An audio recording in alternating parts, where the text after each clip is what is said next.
விநாயகர் எந்த கோவில் சென்றாலும், எந்த பூஜையை தொடங்கினாலும், எந்த ஒரு தொடக்கத்திலும் முதலில் வணங்கப்படும் தெய்வம் வினை தீர்க்கும் விநாயகர் முழுமுதற் கடவுள், யானை முகத்தான், கணபதி என பல பெயர் கொண்டு அருள் வழங்கும் விநாயகர், கஜாசுரன் என்ற அரக்கனை கொன்று சிவபெருமான் கைலாயம் வரும் செய்தி கேட்டு பார்வதி தேவி இறைவன் வருவதற்குள் நீராடி வரவேற்க தயாராக நினைத்தார்.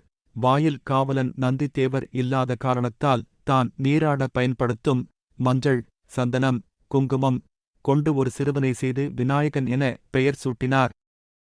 விநாயகரிடம் பார்வதி தேவிதான் நீராடி முடித்து வரும் வரை யாரையும் உள்ளே அனுமதிக்க வேண்டாம் என்று கூறி சென்றதால் கைலாயம் வந்த சிவபெருமான் நேராக பார்வதி தேவியை காண அந்தப்புறம் வந்து நுழையும் போது காவலராக இருந்த விநாயகன் அவரை தடுத்து நிறுத்தி உள்ளே செல்ல முடியாமல் தடுத்தார். தேவர்கள் எடுத்துக் கூறியும் விநாயகன் மறுத்ததால் கோபம் கொண்டு இறைவன் தனது சூலாயுதத்தை எடுத்து விநாயகர் தலையை கொய்தார். நீராடி முடித்து வந்த பார்வதி தேவி நடந்த செய்தி கேட்டு கோபம் கொண்டு பிரபஞ்சத்தை அழிக்க முற்பட்டார்.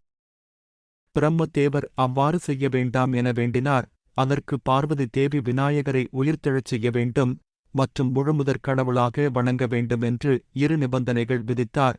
அதை ஏற்றுக்கொண்ட சிவபெருமான் வடக்கில் தலைவைத்து படுத்து இருக்கும் உயிரினத்தின் தலையைக் கொய்து எடுத்து வருமாறு சிவகணங்களை அனுப்பினார்.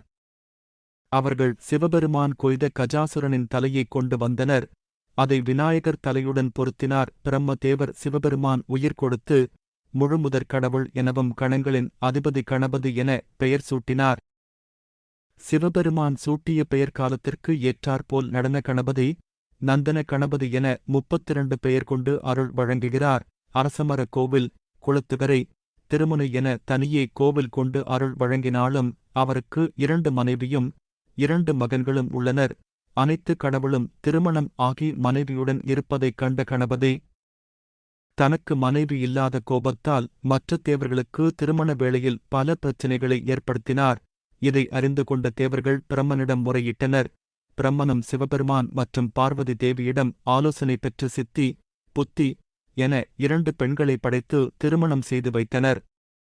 அதில் சித்திக்கு சுபா என்ற மகனும் புத்திக்கு லாபம் என்ற மகனும் பிறந்தார் என புராணக்கதை உள்ளது.